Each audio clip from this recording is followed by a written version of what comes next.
Hello and welcome to Once Upon a Story Time. As always, I am the host, Sarah Lindholm. We also have, as usual, have my husband who is co-host, Andreas Lindholm. And today we have a special guest. Special guest, would you like to introduce yourself? Hello everyone, I'm Andreas Olander and I'm an old acquaintance to Andreas. Also my former co-host in the good old culture journalism days. Yes. Those were the days. Yes, this is going to be an interesting episode. We have two Andreases, so it's double the trouble. I'm just kidding. So, where are we, darling? Today, now you may notice that the audio quality is significantly better than usual, and that is because we are at Radio Fyris, which is where Andreas, not my husband Andreas, but guest Andreas works. He is one of the radio hosts, and Radio Fyris is where Andreas, my husband, used to work. It's actually in a different studio now. Yes. Yes. Yes, we moved. Yes. And they have very nice equipment, and I'm slightly intimidated by it. So, what are we discussing today, darling? We are gonna venture into the world of roleplay. Yes. We decided that roleplay would be a really good topic to talk about. So, Andreas, do you want to say a little bit about, number one, how would you describe role-playing? Well, I would say it's like sit down with your friends and a story time. Yeah. Each one gets a character except for the game master, Yep. who keeps the story going, and the players, usually about 2 to 5 persons, act as their character should act. Yep. Decides what actions the characters take. Yes. So, You're telling a story together. yeah, which I think is a really big thing for being able to be creative and being able to come up with an idea and run with it and just see where it goes, which is always kind of interesting. How did you start role playing? Well, I was intrigued. I had a 2-year older friend who who I usually played with. It was my neighbor, and his friend, he was 10 at the time, and they said, we're going to this person to play some kind of game. And I was like, all right, I go with you. So I was 8 at the time, and we played a horror game called Chock. Oh. Yes. It's very old, and it was a story based in England, in the moors, and there was this haunted house with a big black dog that was eating people, and I was scared like it was amazing. And from that time I was hooked, which started playing Star Wars and a Swedish version of Dungeons and Dragons called Drakar och Demoner. Yeah. And that was like 1990. I think we really got the playing going, and So that's about 30 years ago. yeah, that's strange. And I still play actually. I have played through the years. Sometimes more, sometimes less. I got kids, then I couldn't play as much as I wanted. But hey, kids take priority, and then. Now they are a bit older. They are like 9, 10, 11, and we're starting playing, actually. Nice. Yeah. You're like the Swedish comedian Anders Jansson. He started in that age with his kids to do GMing for his kids. Yeah, they are like bonkers. They have no concept of letting others take turns. stage. Of Yeah, course. so everyone wants to do everything all the time, and they won't accept die rolls that says that they failed. They're like, I'm going to do it again. Oh dear, so what games are you playing with them, or is it mainly D&D? It's a fantasy game called Sagospelet Äventyr. It's like the fairy tale game adventure translation. It's for kids, so it's very simple rules, and they have if you're going to look for a key, for example, in a room, they say, let's hide this token of a key in the room, and if they find it, they will find it. Oh, that's cool. I like that idea. So take the play into the room. So it's like interactive. Yeah, and it's not just sitting and looking at the table. Yeah. I like that. That's actually a really good way to involve kids, I think. Yeah. I Like think so too. the MLP. Yes. So I happen to have there's a role play for there's an unofficial role play for My Little Pony called Tales of Equestria. I happen to have the DM the manual for it. Nice one. Thanks. I bought it when I was back in England. I've played it once. It's reasonably fine. It's a decent game, but it's very much you're trying to get the players to think about what they want to do and how they want to act towards the different characters and stuff like that. And it does actually, like the first adventure in the book involves briefly the like the main six from the series, and then it's you guys on your own with multiple pets, including if people watch My Little Pony, it includes Angel Bunny, who's really difficult to get to be really nice and friendly and stuff, because it's Angel. But it's quite. It's Andreas has actually, my Andreas has actually considered playing it. Spoiler alert: Andreas, as in my husband Andreas, is not a big role player. He struggles with it because he can't necessarily visualize what's going on, and that. There are ways around that. Do we want to discuss that? Yeah, actually, I use pictures. I've drawn lots of strange pictures that I made with my kids when they were smaller, when they were going to bed. I said, I'm going to paint something. You're going to tell me something, whisper to me so that the other ones doesn't hear. And then I will make a picture from I have 3 kids, so the 3 things they say I will make into a picture.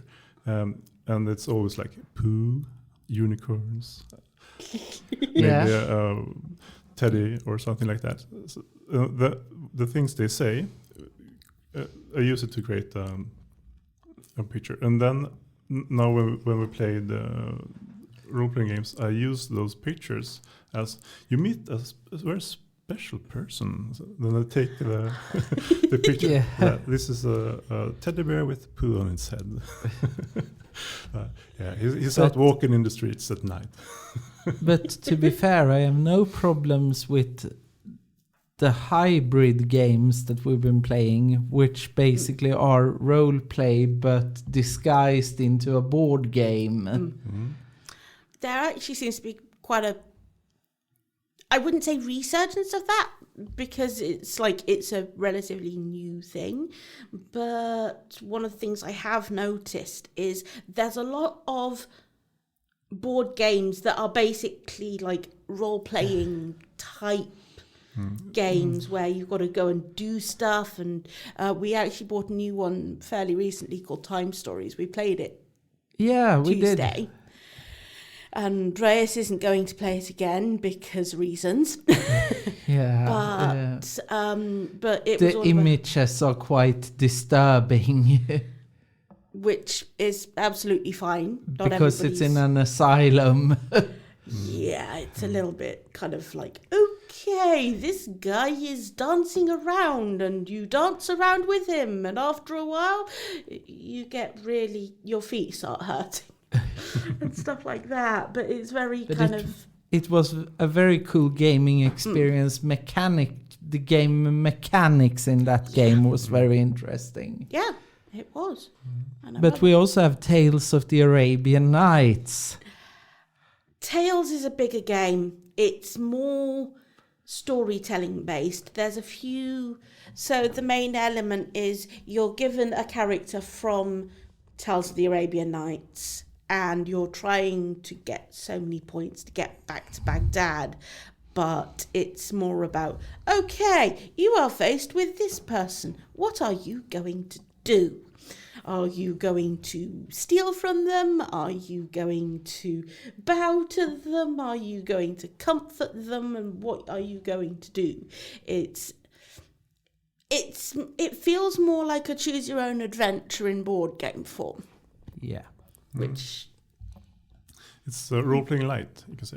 yeah, that's a good way of describing it. To change the subject a little bit, one of the things that has always struck me is nowadays there seems to be a lot of like role-play streaming shows. Like, off the top of my head, you've got Critical Role, there's one called D&D, which is Dungeons and Dragons and Dinner, where they eat food and play D&D, which is always kind of interesting. Yeah. There's, just trying to think, there's a number of them that have been done by like College Humor and stuff like that. Yeah. Do you think that like these streaming shows that we've now got have affected the way that people see roleplay? Yeah, definitely. It made. I think it makes people want to play more, and the way they see others play is the way they're going to want to play it themselves. Of course, it might even streamline the role-playing experience a bit. Do we think that this is necessarily always a good thing?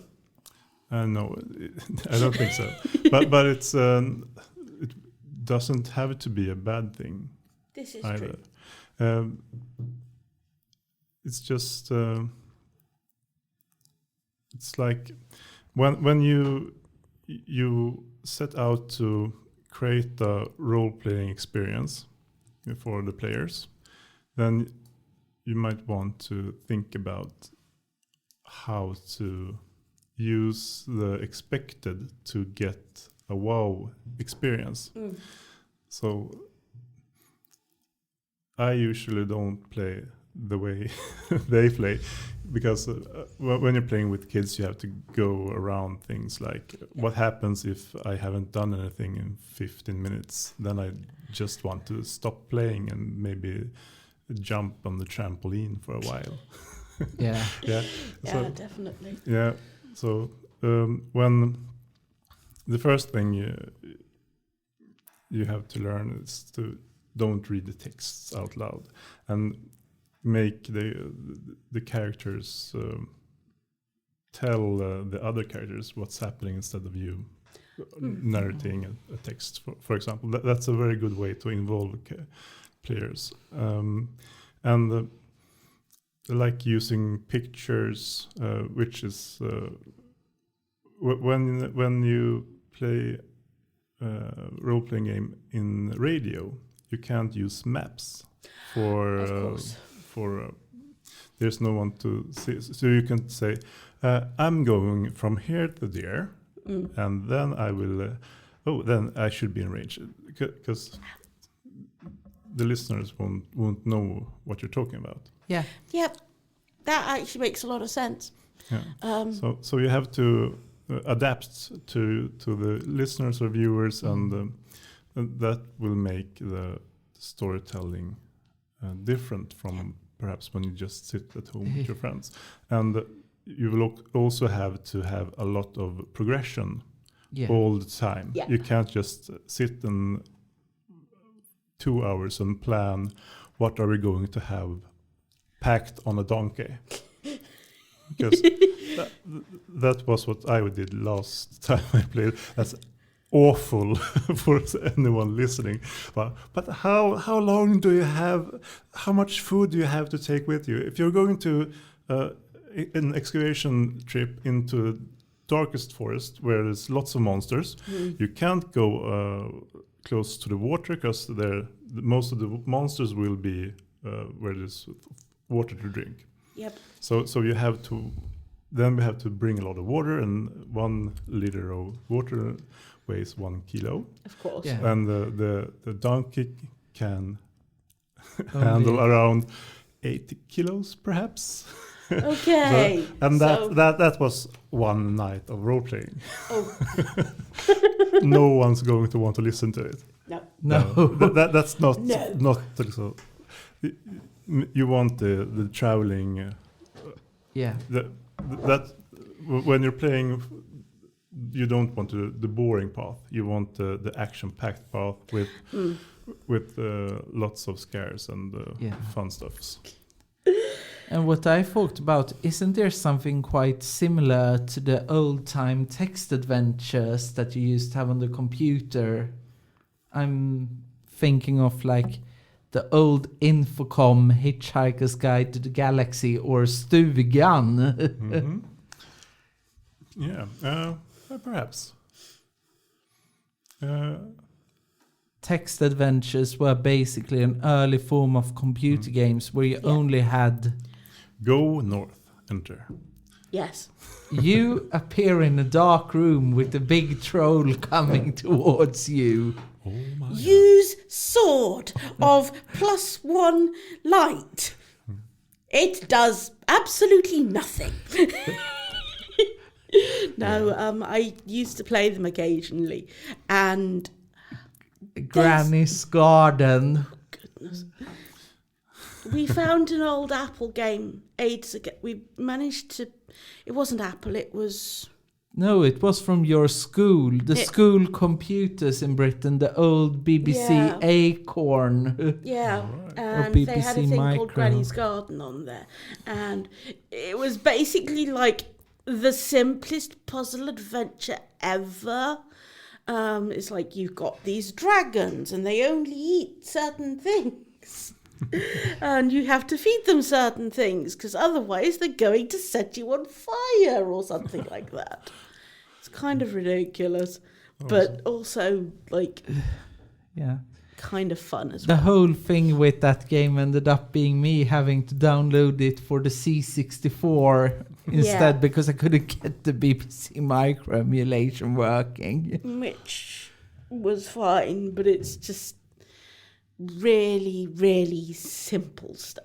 Like, it also reminds me of the Choose Your Own Adventure books. Yeah. Yes. I actually have one. I have the Warlock of Firetop Mountain. And that was one of the first, books that one of the first, Choose Your Own Adventure books that I owned. We had a few other ones scattered around at home. But I decided at one point that I was going to make a map of it, and then wanted to turn it into a proper role play game version of it, and that kind of that's still waiting to happen. I also have some of those books, like Lone Wolf, and actually, I have one called Timeless Horror. It's in the world of Chock, the same game that I played when I was 8. Chock, yes. Wasn't that published by Äventyrsspel? Yes, it was. Yeah. We reviewed the book on the old show called Dolda, ting, Finding Hidden Objects, which is about the Swedish history of role-playing and role-playing games, actually, which is really fascinating. And it takes a quite pop-cultural angle on it, so... It's a good book. Yeah. Do you want to tell me about it? It's basically a attempt to write a Swedish history of early role-play while people are still alive. From different publishers, like the whole American scene and the British scene are quite well documented, but there wasn't really never written a book about it and the early history. No. So they basically did a book on Galago called Dolda, ting, which I reviewed back then and found very interesting. Because there were even a confirmation role-playing game developed by the Swedish Lutheran Church. Interesting. So roleplay over here wasn't as, let's say, divisive as like... It was. Yeah. You even had roleplay associated murders. Oh, goodness. No, that wasn't actually... That might be the book exaggerating as well, of course. More like mental health issues and... Okay. But there was this book called The Army of the övergivnas armé. The Army, yeah, I know which book you mean. Yes, it was written by Didi Örnstedt, and it was like telling parents, if you let your kids play, they're going to hell. And, and it actually made the Swedish security Säpo. The Swedish MI6. They made a register of all active role players in Sweden, because they might be, they are active and they are gathering, and they don't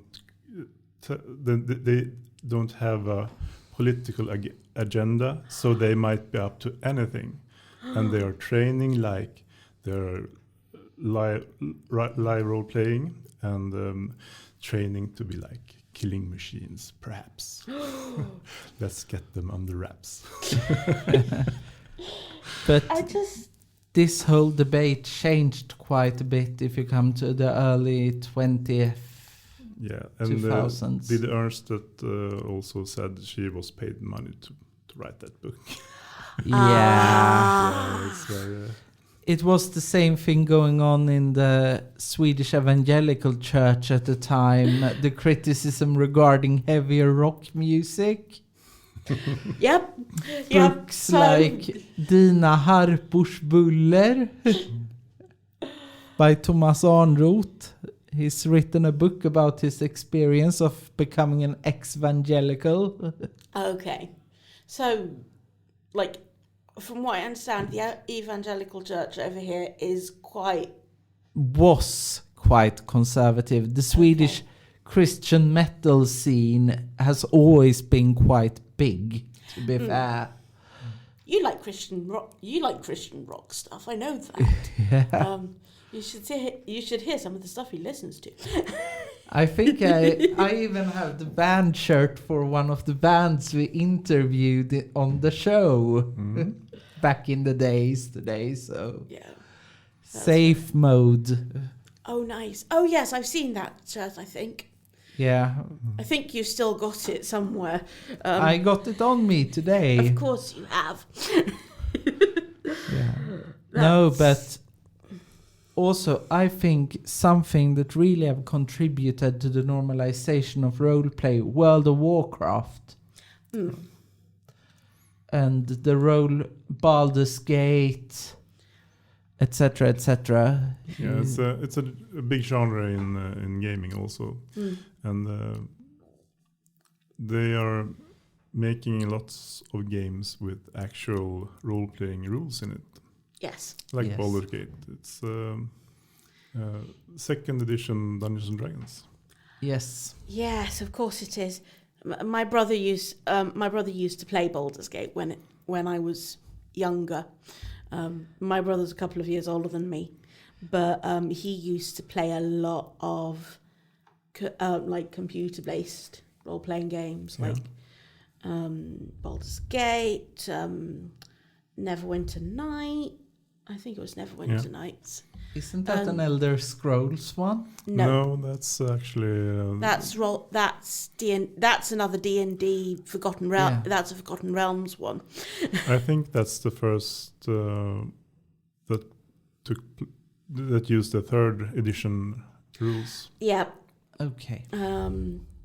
But you've got a lot. It's interesting how much like media kind of blends into each other, because, like you were saying, you've got the text-based role-play games, but you've also got like the interactive ones that you get on the computer.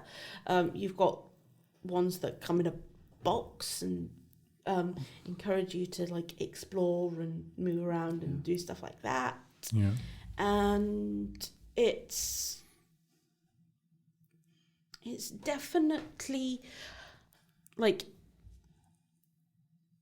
I wouldn't say that roleplay's gone like mainstream, but it's not as nerdy as it was. yeah, perhaps. definitely. No. It's been approved by society. Well, Perhaps. kind of, maybe for some people at least. It's not like you're going to go straight to hell because you've been playing role-playing games now. But at the same time, there are still people who... I've heard horror stories. I've heard horror stories on Reddit about parents who, when they discover their child's been given a role-playing book as a birthday present, go and try and kill them because they've been given a role-playing book and it's evil and it's horrible and it's so bad. I actually think role-playing is a good hobby in that aspect, because it you can turn out the violence inside the game instead of going beating someone up in the streets, so per se. Yeah, and in my youth I had a lot of social anxiety, and when I started live role-playing, LARPing, I got to experience lots of situations in a way that I could say, no, it's not me, it's my character that's making all these strange choices, and that actually made me train in social situations and overcome my social anxiety. So it was a healing kind of thing for me, just to play and to use something positive for me to break negative side of myself into something better. Yeah. And I know that you've done quite a fair bit of LARPing as well. Yes, of course. I was even one of the the people that arranged vampire LARPing in Uppsala for about 5 or 6 years. Nice. They even had a very cool website for it. So. Yes, it's down now. Oh, that's a shame. Well, we played for like 15 years, I think. Oh goodness. No, 13 perhaps. It's started in 97, I think, and it was the same story from the start to the beginning. So every second Sunday, Nice. you meet and you take on the role of your vampire, and then you go and scheme and plan stuff and meet with other vampires. And it was like really old drama series on on television. It like was Days or Lives or something, but Cheers. with vampires. It's really cool that you managed to keep it going for that long. Yeah, it was really, really cool, actually. That must have been fun. Yeah. I used to do role-playing. I used to do LARP back when I was at university. And it was the simplest system I'd ever come across, and I really liked it. And then I moved back to Bath. Bath is where I used to live before I moved to Uppsala. And their role play was way more complicated. So I ended up not hanging around for that, unfortunately. But it was definitely, to a certain extent, it was cathartic. And to a certain extent, it helped me realise where my passions lay. That's the word I'm looking for. Which was good, because, like, if I hadn't realised where my passions were at the time, I don't think I'd be here, to be honest, I think. Yes. To change the subject slightly, obviously you're a fan of D&D. Yeah. I played every version of it. Including 4. Yeah, and I hated it. That's the general response from most people who've played D&D. But I've played 4. At the time, you could also play a Pathfinder. It was like 3.75. Okay. Yeah. Yes, it's like 3 with extra bits, and it's slightly different. It's different enough that we can call it something different, but it's still kind of D&D. Yeah, it's very D&D. Yes. And very, very much like, we don't really like the 4th version, so we're going to make a better one. Yeah. Which I think is hilarious, but it's also kind of fun. You've mentioned a lot of different role plays other than D&D. Which would you say, other than D&D and maybe Pathfinder, would be your favourites? Right now? Yeah. There's a Swedish role-playing game called Symbaorum. Okay. Which is the one that I'm playing right now. I don't actually play much D&D at the time. I have a campaign here at work. Nice. Where we play, but D&D is off the table right now. So Symbaorum, it's from the Free League, or Fria Ligan, it's called in Swedish. And it's really nice, high epic, into the swamps of despair. Oh, goodness. So it's very dark world with corruption and both in the magic of the world and in the systems of the societies. So, and very good campaign, actually. So good. We've been playing for like 4 years now, I think. That's quite impressive. Yeah, but it's you have to count the 2 years of pandemic. Yes. Yes. So it's 4 years with a time skip. Yes, which makes sense. I mean, yeah. Do we think that the pandemic affected like role play, brought it more online and stuff? Yeah, definitely. And I actually think I need the to meet people. The social bit gets a bit less interesting in online meeting room. Yeah. Somehow, can't touch people. You can't really change snacks with each other. Yeah. you can't go away and just chit chat with someone that you just haven't met in a while. Yeah. So it's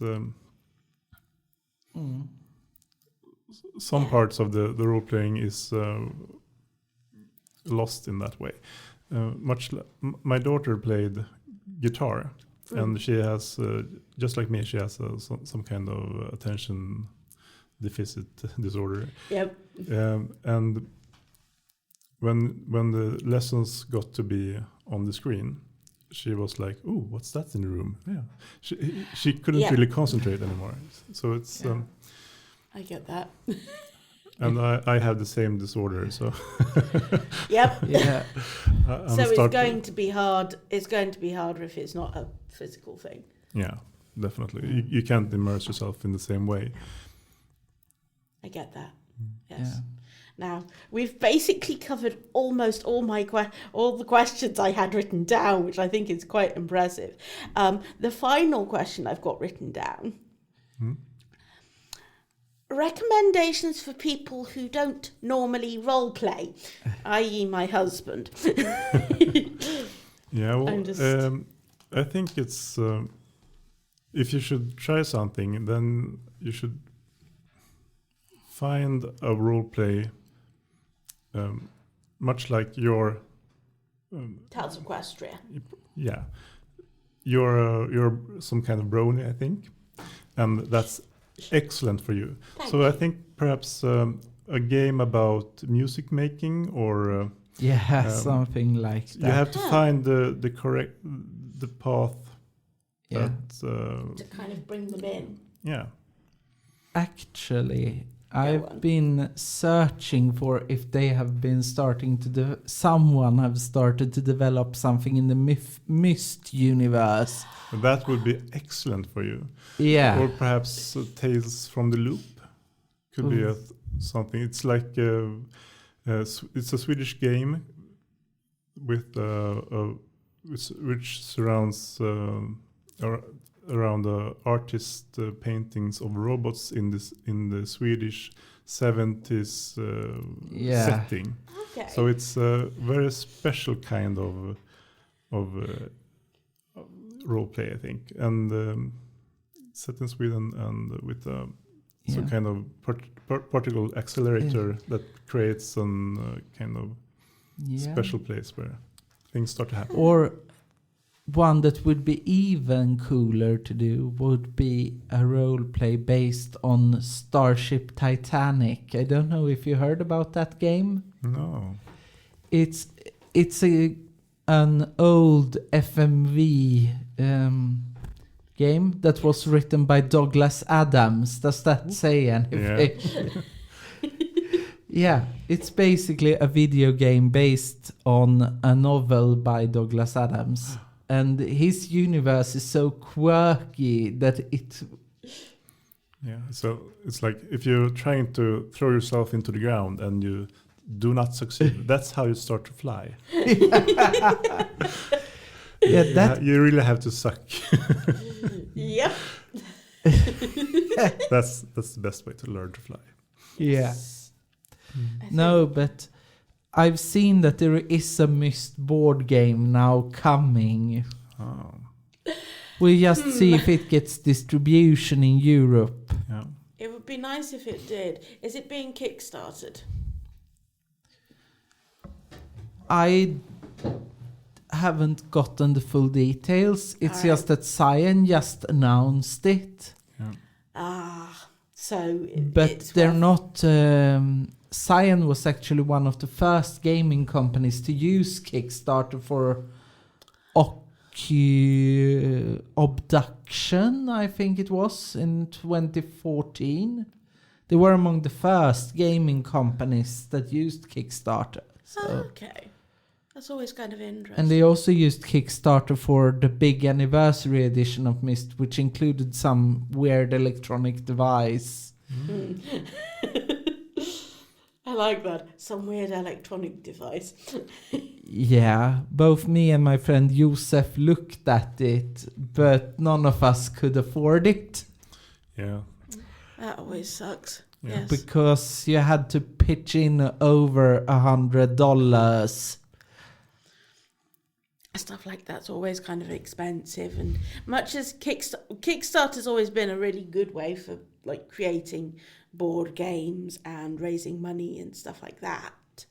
But the limitations of it is that you can only use it for one-off projects. You can't have it as a regular like a thing like Patreon. Yeah. And like if you can't really afford to do it, then you can still follow along, but it's like, am I making any sense? Yeah. Oh, yeah, that's good. So yes. Oh, but I wouldn't be surprised if Cyan goes to Kickstarter with that board game, but that sounds like something that we would probably end up owning at some point, wouldn't it, darling? Yes. Yes. Well, obviously. Am I hinting enough? Oh, yeah, you definitely are. I mean, this is one of the first board games that you've actually talked about with any kind of enthusiasm. And that's the thing you need to find in role-playing, actually, Yes. I think. Find that part of it in a role-play, and then you're good to go. Yeah. Then you will want to stop, and he will just... More! More! No, Yes. but actually I've been thinking about why has no one done like a roleplay out of the Myst universe, because the whole storyline is a bit D&D-ish or role-playing-ish. It's just that the Isn't Myth there's no other people in... Yeah. No, there's no one else in the unit. Well, Well- that changes actually. So through the game series, you go from No one to... you meet, especially in the 5th game, you meet, I think it's like 5 or 6 different people. Yeah. Wow. That's definitely progress. For those of you who don't know what we're talking about, Myst was one of the first totally computer generated like It's puzzle a franchise base. It's a franchise. It's a puzzle based franchise. You have to look at different codes and stuff, and there's like you're looking for particular things, and there's puzzles everywhere, like so many puzzles. And Myst has even gone so far that there are a lot of memes about it. Like, I've been standing here for 2 hours by this Switch and I don't know what it's doing.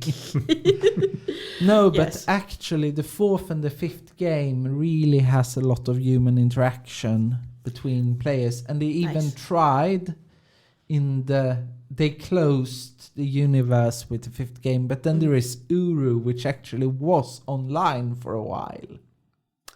So they Okay. did an online thing of it in the end. That's cool. which is that sounds kind of cool. So Yes. But So I mean, I had a lot of friends in my childhood that played RPGs on the computer, especially games like Might and Magic and Lands of Law. yes. One of the best computer-generated role-playing games is called Arcane. I've heard of it. It's I a think. world where you can go either full magic or full technology, and there's a steampunk era, Nice. Yeah. and the world is standing on the point of massive industrialization, which would also remove all magic from the world. And there's wood elves and magicians that's trying to fight it. Yeah. And you play as a character that gets to the point where you can do almost anything in the world. And even the fight at the end with the big bad guy, you can talk to him and he will surrender. So you actually don't need to fight anyone in the game if you don't want to. That sounds like the ending of Myst Free Exile, where you're basically bargaining with the...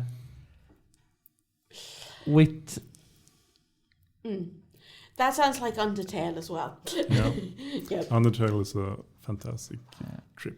We actually saw a Netflix show where they did a marvelous steampunk cake creation.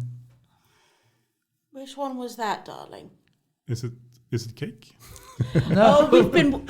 I've actually watched the whole of Is It Cake, and it's such a good series. I haven't. Yes, I know you haven't, darling. But it's no. Just go on. I was wrong. It was in Lego Masters. You had this couple. One of them was two friends. One of them was on the Spectrum. Oh, cool. And they built a steampunk Lego palace. Oh, that must have been really cool, though. Just as an aside, obviously. No, incidentally, as an aside, if you can, go and watch Is It Cake? It's an awesome series. They make cake, but it doesn't look like cake. It looks like actual objects, which I think is really, really cool, and it's fun, and I really like it. So, yes. To be talking about pop cultural references, if you look at the band Metallica, the early Metallica has a lot of roleplay references. Huh. Especially to the Arkham universe. Oh, yes. Arkham's one of those interesting ones that I've heard about, but I haven't really done anything with it, mainly out of consideration to you, darling. You and Michael can play Arkham Asylum at some point. Not my favourite things. I'll be honest, Arkham Horror is something I've heard about, and Arkham, as in Batman Arkham Asylum, is interesting, but yeah. But isn't it Arkham Horror is from Call of Cthulhu? Yes. And Arkham Asylum is Batman. Yeah. But there's also an Arkham Asylum in Call of Cthulhu. It's a horrible place in both worlds. Quite. It's quite... Call of Cthulhu seems to have kind of not quite risen up from the ashes, but risen from the depths, which I think is an appropriate way to describe Cthulhu. I've actually read one of Cthulhu's, H.P. Lovecraft's story about the colour out of space. And I'll be honest, I got bored because it was kind of like, okay, well, is this supposed to be scary? Because it's talking about colours that nobody can see and it disappears and just... Yeah, it's kind of like, okay, well, that happened. I know that sounds really bad, but it was like, okay, well, that wasn't really scary. And what you haven't realized is that I've been playing quite a lot of an old turn-based strategy game that actually has a lot of role-play in it. Mm-hmm. Okay. Heroes of Might and Magic franchise. Course, Because it's basically mixed up the Might and Magic universe. Okay. So you have a lot of the creatures and stuff, but it's turn-based. Well, technically, roleplay like D&D and is technically turn-based as well. So Yeah. Technically. Anyway, we're getting on for nearly an hour. We've been talking about this, which I think is absolutely great. But I think we probably need to kind of draw this to a close. So, any last thoughts from either of you? If you haven't played any role-playing games, you should try it. It's actually quite a fun way to get along with friends. Yeah. And also... being with others and socializing within rules can also be quite a good way to make it, to do it. Definitely. That's why a lot of people on the spectrum role plays, because it's a fixed setting. Which is quite nice. You can predict the way people behave to a certain extent. And everyone gets their turn. Yes. Which is always good. Darling, anything to say? I think I've been a bit unfair towards role-playing here. He admits it! I'm teasing, darling, you know that. I mean, do you remember the first episode where I was... first time we tried to record this episode? Oh, goodness, we've... Little bit of a spoiler, we've actually tried to record this episode this is about the 4th time. No, it's the 3rd. Oh, sorry, it's the 3rd. And you were just not happy about it at all. To be fair, I had a completely different guest on for that one, and we realised it probably wasn't going to work with him. He was a Basically, he more or less pushed me into a corner. Yeah, which is not what we wanted. So, But yes. This episode I felt worked out really well, but it's also because I know that you know. We know each other. Yes, Yeah. which definitely helps, I think. Yeah. So for my final thoughts, if you haven't given roleplay a chance, give it a chance. There is so much out there roleplay wise to explore, other than just like D&D or World of Darkness or anything like that. Aberrant. Aberrant, thank you, darling. And it's worth just taking the time to explore, find one that suits you. That's the biggest advice I'd give. Find one that suits you and just go and enjoy it. Anyway, myself and Andreas, my husband Andreas, will be back probably next month with another episode. I do not know what it's going to be on. No. But it will be on something to do with storytelling as usual. And we also want to say thank you for having us over. Thank you. It's been lovely for loaning your time and your studio. It's been lovely being able to record in a really nice, comfortable space. Yes. So thank you for having me. not a problem. It's absolute pleasure. All right. Bye.